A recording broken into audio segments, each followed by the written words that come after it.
At syempre dahil nga sa Mother's Day, ito ang ganap namin sa bahay. Hindi na kami lumayo pa, dito na lang namin ginanap. At sa lahat nga po ng ina, mami, mama, Happy Mother's Day po sa inyong lahat dyan. At especially do sa wife ko, Happy Mother's Day, salamat sa pag-aalaga sa mga bata.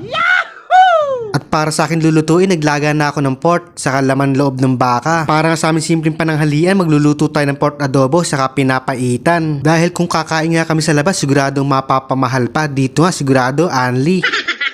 Sa pagluluto nga ng adobo, talaga naman especially ginawa ko. Nilagyan ko ng konting flavor, pinirito ko muna bago ko nilagyan ng toyo. Timplahan na rin natin ng sukang Ilocos, saka maglagay na rin tayo dyan ng paminta. Meron na nga rin pala akong ginawang version nito, yung pinirito ko muna bago ko inadobo. Sabi nga nila, mukha naman daw masarap. Naglagay na nga rin pala ako dyan ng kalahating basong tubig para ma-absorb naman yung pampalasang nilagay natin. At pag natuyan ngayon sakto, matatansya natin sakto ng lambot niya, yung medyo juicy pagka kinagat. At sa mga nanonood nga sa akin dyan, napaka-solid nyo. Maraming salamat nga at nandito ka. At kung umabot ka sa part ng video na to, sana mag-iwan ka ng bakas. Sa wakas, naluto na yung ating simpleng inadobo. Pagkatapos niyang pinaghihiwa na rin natin itong laman loob ng baka. Kung kakain nga kami sa labas at ganyan lang din ang o-orderin, abe dito na nga ako, sa sigurado masisiyahan ako. Anli pa.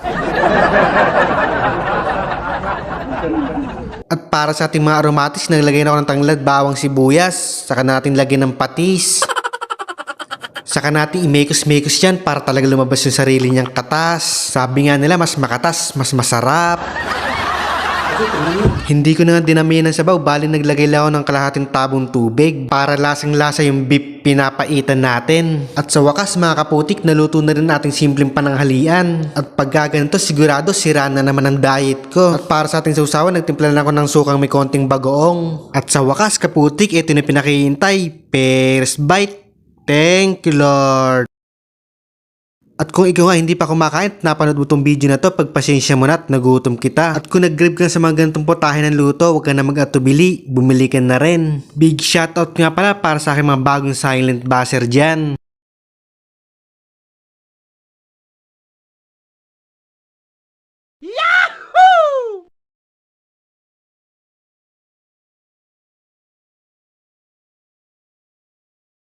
Oh yeah.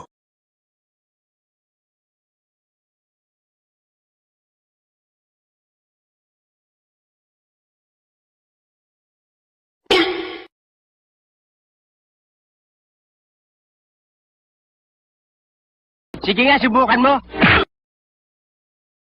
At para sa magkukumpleto sa magandang dighay natin, iinom tayo ng malamig na 7-Up. Ay, Sprite pala to. 7-Up, Sprite, parehas lang din naman ang lasa yon.